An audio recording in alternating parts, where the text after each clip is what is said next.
tell you here is if you're greater than 5 minutes. Hard work, abs and obliques. This would not fire. I would need to adjust this to be at least 10 minutes as well. But there's never any reason to adjust it downwards. That will do nothing, so don't worry about that. We'll just leave it like this because that should work for our rule. Now there is another important thing here called the occurrence instance properties. If I were to save this rule exactly like this and just configure it, it probably isn't going to work exactly as I intended because this is a list of accounts. So what could happen is I have one domain admin that failed to log in 2 times, a separate domain admin failed to log in 4 times, all within that 5-minute window, and that would still trigger this rule. That's probably not what I'm going for here. I want one account to fail 6 times before this rule fires, right? So we have what's called occurrence instance properties. I can add a condition for that. I can essentially say, this is a good field for this action in this case. I could essentially say that I want this particular field, the destination account, to all be the same or all be distinct from each other. So all 6 of these has to have an identical destination account field for it to apply to this rule. Okay? That's exactly what I'm going for. So I'm going to save it like that. Now we have another option at the bottom called set time when a rule won't trigger. And this is also another safeguard against too many rules firing too frequently. Okay, so as far as rules goes, you want to make them as simple as possible to get the job done.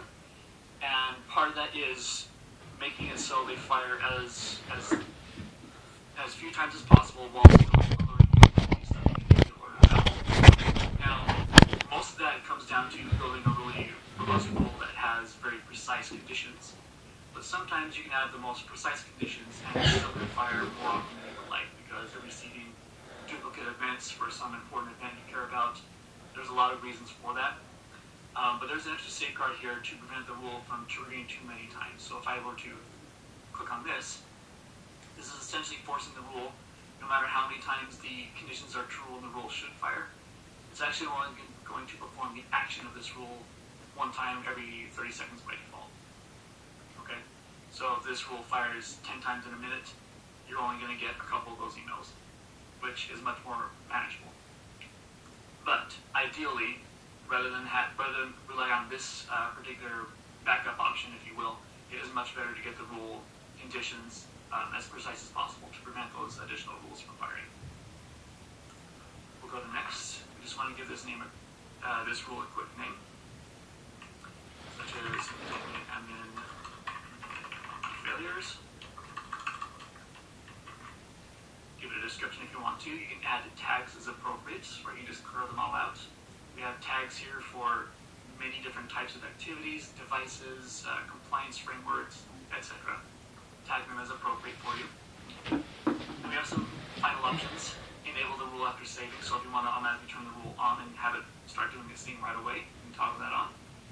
You can also toggle on test mode. This is more useful if you're building the rule from scratch and you're not quite sure if it's going to work as anticipated.